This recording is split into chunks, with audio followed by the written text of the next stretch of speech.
buenas noches, bueno, ya porque estamos a altas horas ahí para hacer esta entrevista. Muchas gracias, Guillermo, por este tiempo para Todo Logística. No, un placer. Muchísimas gracias a vos, Mario. La verdad que quiero que mi audiencia le ponga cara a quién es el CEO de uno de los grandes grupos empresariales de este sector en el Uruguay. Contanos, en pocas palabras, en un par de minutos, ¿quién es Guillermo Jacob? Bueno, voy a tratar de hacer un resumen porque tengo unos cuantos años, así que la historia es bastante larga, pero eh, soy argentino, nací en Bahía Blanca, en un puerto, así que ya mi destino estaba vinculado al mar y, y debo decir que desde muy chico tenía una gran atracción por el movimiento portuario.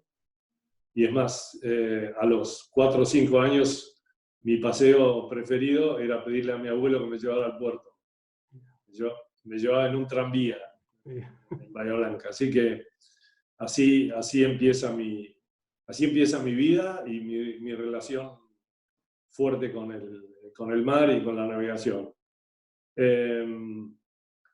Me crié en el interior de Argentina. Mis padres se fueron a la provincia de Neuquén, que tenían una finca ahí, entonces nos trasladamos todos, así que me crié básicamente en la cordillera, en ciudades siempre pequeñas. Hice el colegio en Neuquén, me quedé ahí básicamente hasta los 20 años. Y para mí fue una experiencia bastante interesante el venir a Buenos Aires en las épocas ya de estudiante universitario y adaptarme a una gran ciudad que me parecía una cosa inentendible al comienzo. Y ya a los 20 y pocos años me vinculé fuertemente con el sector marítimo. Inicialmente navegando, yo soy oficial de Marina Mercante, y me pasé unos 5 años de mi vida navegando, así que el negocio lo conozco bastante bien y lo conozco desde adentro, y obviamente estoy orgulloso de ese comienzo. Después, con el tiempo, me vinculé con el sector, por una serie de coincidencias, me vinculé con el sector de la pesca en Argentina, y a ese sector le dediqué 30 años de mi vida, como mínimo. Quizás, si hago la cuenta, a lo mejor hay algún año más ahí. Así que bueno, eso me llevó a la pesca en Argentina. Es básicamente sinónimo de comercio internacional. Argentina tiene, como el Uruguay también, en eso somos muy parecidos, un consumo interno bajísimo, así que el negocio pesquero en Argentina está vinculado con la exportación. Y bueno, he viajado por todo el mundo, he conocido absolutamente todo el mundo, hay muy pocos lugares que no conozco. A raíz de eso, después volví un poco a mis orígenes con el negocio de buques petroleros. Yo había empezado navegando en Shell, en Argentina, y donde aprendí mucho también, una gran empresa. Y poco a poco fuimos mutando de la pesca al negocio naviero más tradicional. En los años fin de los 90, compré una participación en Christophersen, empresa con la que yo estaba vinculado desde los años 70. Así que tengo prácticamente casi 50 años de vinculación con Christophersen. Le vendimos un barco a Christophersen en fines de los 70 y empecé a conocer la empresa, conocí al grupo, conocía a todo el staff gerencial. Y Y en el año 2005 empezamos a hablar de la posibilidad de hacer una terminal de grano en el puerto de Montevideo. Y eso era una inversión ya considerable, del orden de los $100 millones, de las cuales el aporte de los accionistas era el 50%, o fue el 50%. Así que ya era un nivel de inversión que para nosotros como empresa familiar justificaba que yo lo siguiera muy de cerca. Y entonces, previamente había comprado una participación en Christoffersen, minoritaria. Entonces, con el traslado a Montevideo, aumento la participación y empiezo a seguir el desenvolvimiento de la empresa en su conjunto. El accionista principal es también un armador griego, con quien tengo una relación de amistad de 50 años, así que él me delegó absolutamente todo el manejo de la empresa. Y bueno, esa es un poco la historia de mi vinculación con Christoffersen. Es una empresa que yo tengo realmente, me siento absolutamente integrado, tengo un enorme respeto por el origen de la empresa. La empresa fue fundada por una familia noruega en 1892, así que cumplimos ya 125 años, hace 3 años, y tiene una historia muy rica. Es una de las cosas que realmente me impulsa cada día pensar en esos socios fundadores que vinieron a Uruguay, que tenían una mirada de crecimiento, que siempre trabajaron mano a mano con el Estado, ayudándolos, trayendo en aquellos años la tecnología europea. Trajimos la tecnología de hacer los primeros muelles de cemento que se hicieron acá. En fin, hay una cantidad de hechos históricos que son muy valiosos, muy importantes. La empresa sobrevivió a las 2 guerras, que es un mérito muy, muy importante. Es la sociedad como agencia marítima más antigua del Río de la Plata. Así que hay una cantidad de cosas para sentirse orgulloso y para sentirse parte de la empresa y tratar de hacerla crecer, que es lo que estamos haciendo ahora, ¿no? Sin duda. Bueno, muchísimas gracias por esa presentación. Como resumen, ¿te sentís feliz de los logros que has obtenido hasta ahora, Guillermo? Muy feliz. Me siento muy conforme, ver que la empresa se consolida, que la empresa crece, que genera empleo para muchos uruguayos, para mucha gente. La empresa nuestra también, estoy orgulloso de que tenga gente tenemos mucha gente que tiene 15, 20, 30 años en la empresa, que les ha generado un ámbito donde desarrollar su potencialidad. En fin, estoy muy, muy, muy contento de poder contribuir con mi experiencia y con mis ideas y mi esfuerzo personal también, a que la empresa crezca, como decía. Muchos jóvenes pienso que pueden ver todo tu recorrido y se pueden sentir como tentados a decir, bueno, sería mi sueño, desde hoy donde estoy, a poder llegar a ser el CEO de una gran compañía, a poder llevar adelante un proyecto ambicioso como es este de la terminal de graneles en Montevideo. Dime, ¿cuál fue la clave de ese éxito? ¿Cuáles fueron algunas pistas que te permitieron, desde aquel joven en Bahía Blanca, aquel niño en Bahía Blanca yendo a ver el puerto, a hoy el papel en el que estás ocupando? Bueno, por supuesto, el esfuerzo, la constancia, la perseverancia, cantidad de cosas. Viene a mi memoria una anécdota con un profesor del colegio secundario, cuando yo todavía estaba en una pequeña ciudad. Él era un brillante profesor que estaba por casualidad ahí en la zona, vinculado al tema energético. Y me acuerdo de haberle preguntado, bueno, pero no sé, nosotros ahora con con esta formación en una ciudad chica, cómo va a ser la adaptación en Buenos Aires, en un ámbito tan competitivo, tan difícil. Y él me puso la mano en el hombro y me dijo, el que es bueno acá, es bueno en cualquier lado.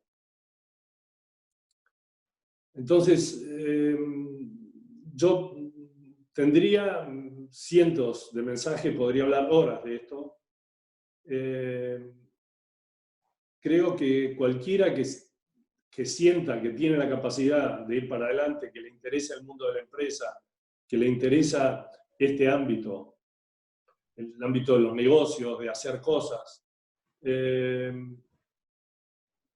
creo que el mundo le da oportunidad a los que luchan por esas oportunidades, detrás de esas oportunidades. Las puertas están abiertas. Hay un factor suerte, no tengo ninguna duda. Como dicen el viejo dicho, a la suerte hay que ayudarla, ¿no? Yo soy absolutamente optimista, por más que el mundo se haya vuelto un mundo muy competitivo. Hay que empezar poco a poco, buscar las oportunidades, empujarlas, luchar, por supuesto con gran sacrificio, ¿no? Yo he pasado, como decía antes, gran parte de mi vida viajando, no estando en cumpleaños de los chicos, de mi mujer, etcétera, etcétera. Es decir, hay que tomar un compromiso fuerte y si uno ve que lo puede llevar adelante, tiene que poner su energía en eso y luchar y las cosas salen bien. Y lo que es muy importante es que,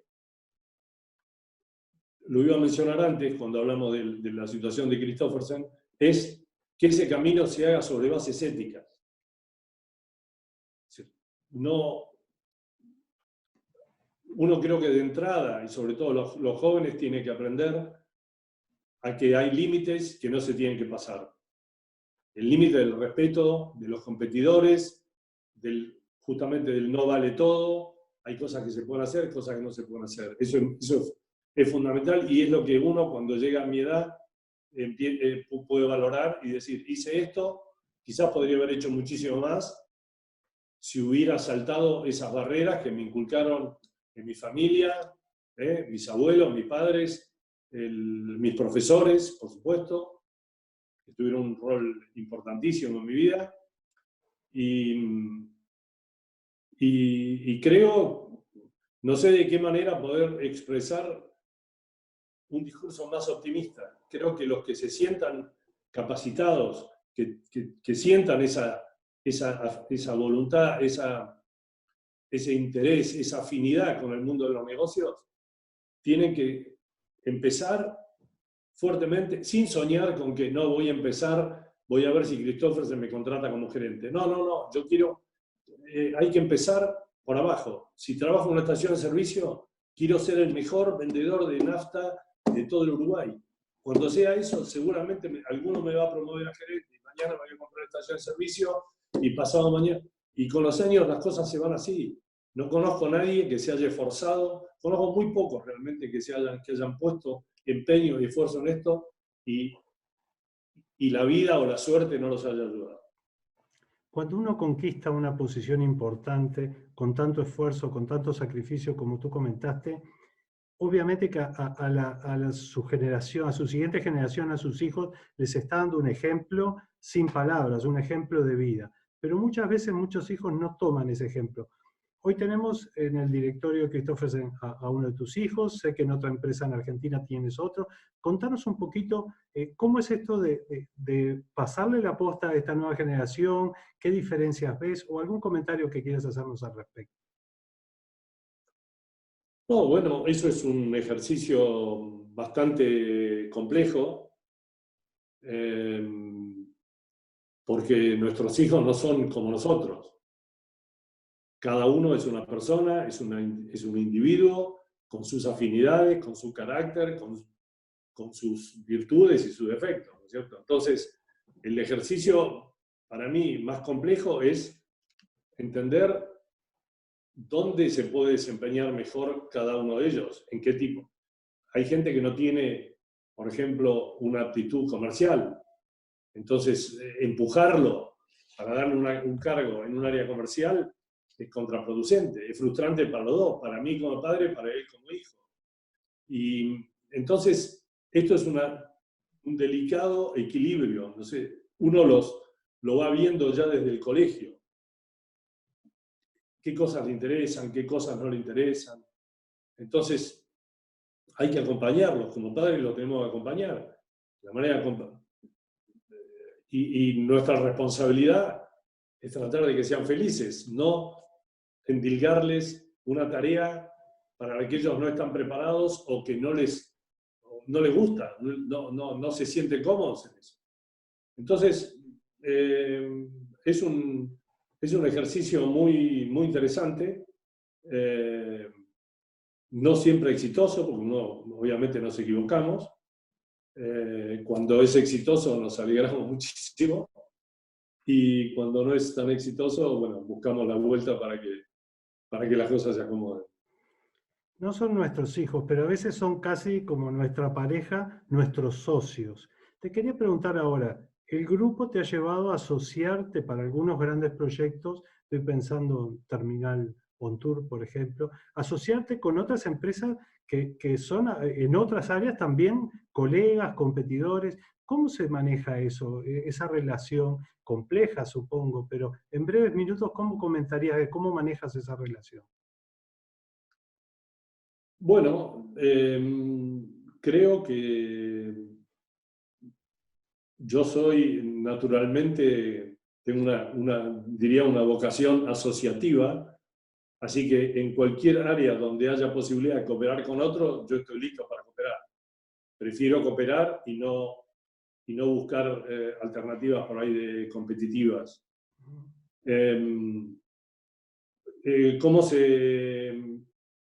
¿Cómo se logra que esa relación prospere? Del lado nuestro, creo que lo que yo normalmente pongo sobre la mesa es la transparencia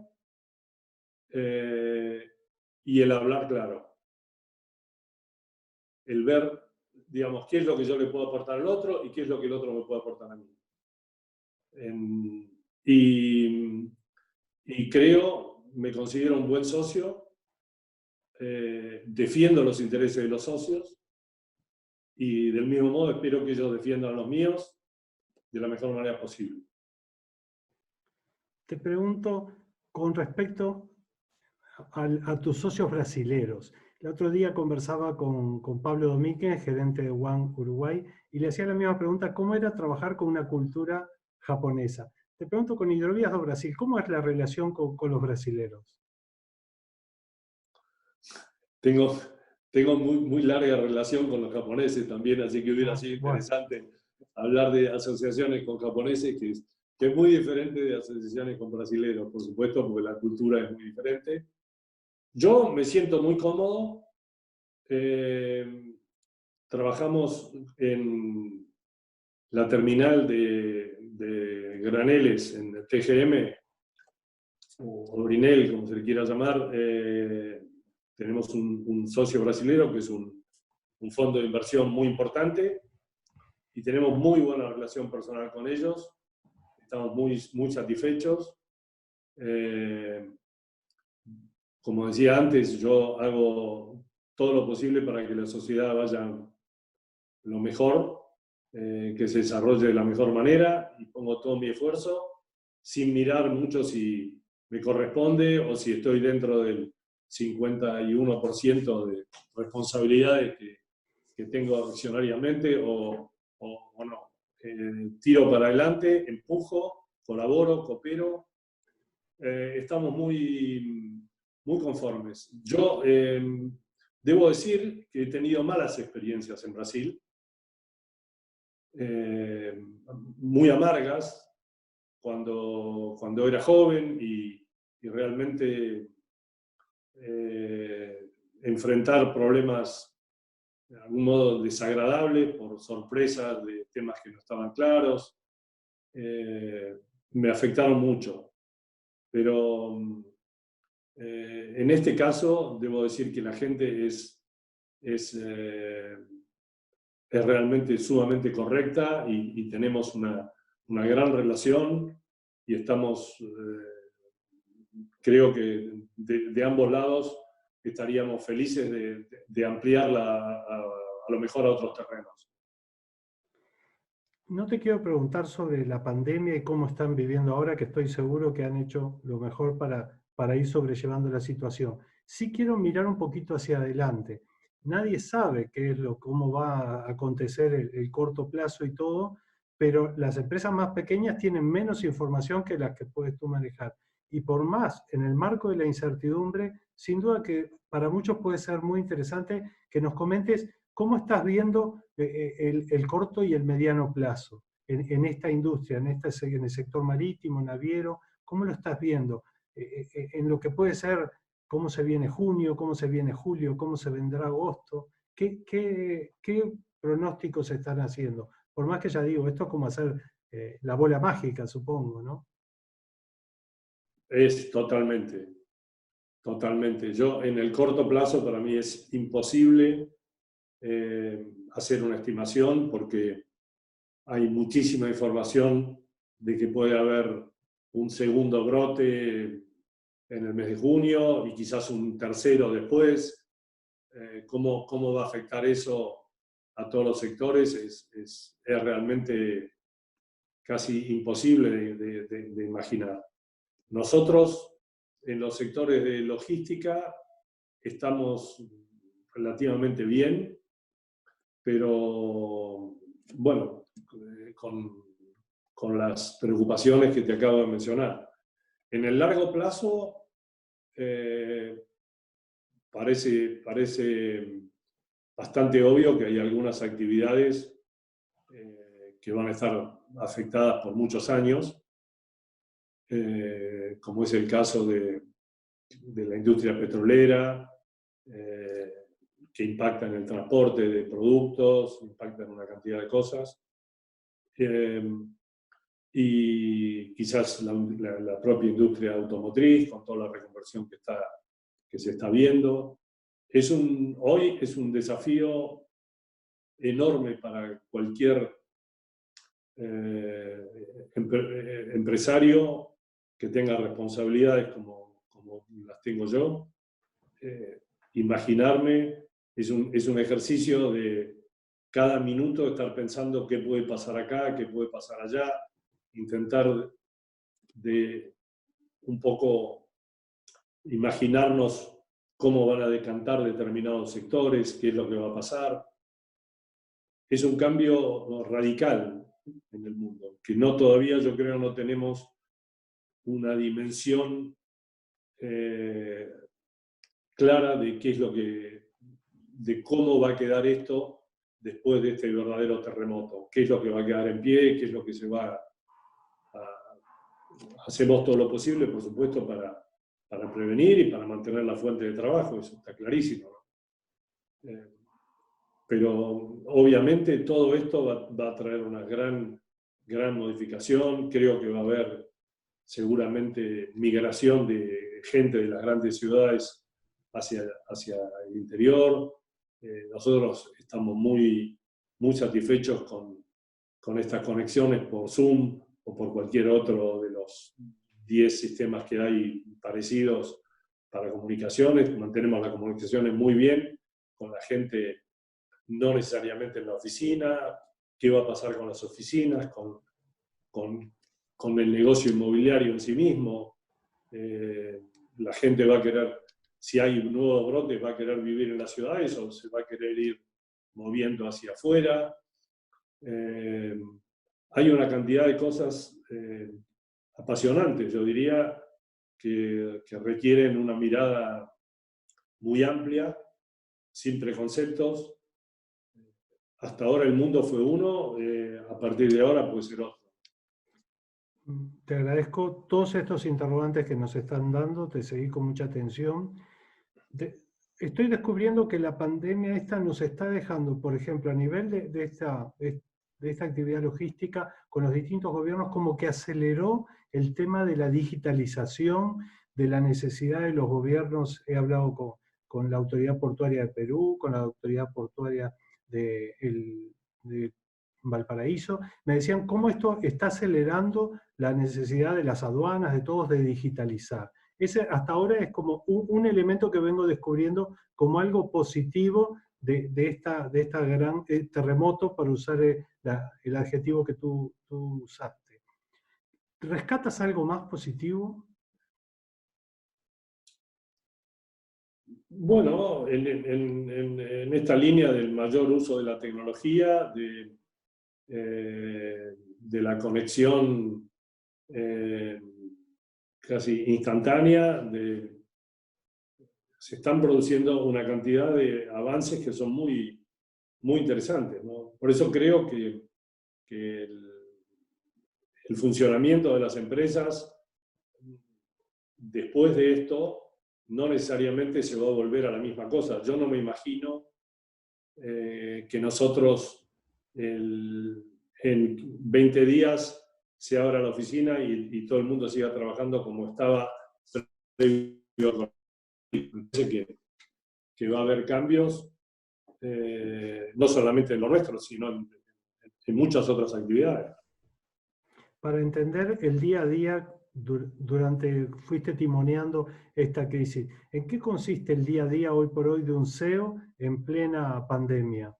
¿Cuáles son las actividades? ¿Cuáles son las decisiones que se están tomando o las conversaciones? En general, que nos puedas pintar un panorama en un par de minutos. Bueno, Christoffersen es un conglomerado, el grupo Christoffersen son 17 empresas, así que nosotros tenemos diferentes actividades. Entonces, en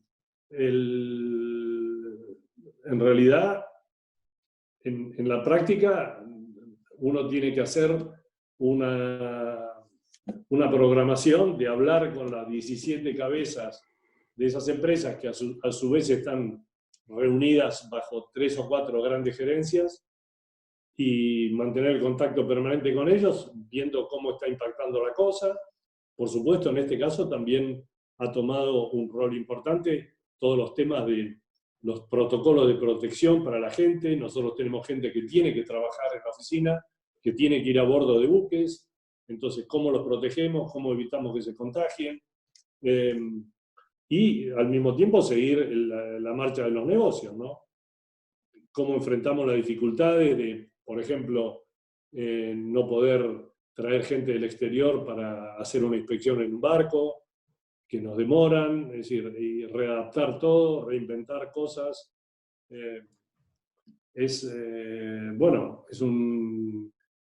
La pandemia para mí ha sido he pasado de trabajar 8 o 10 horas a trabajar 14.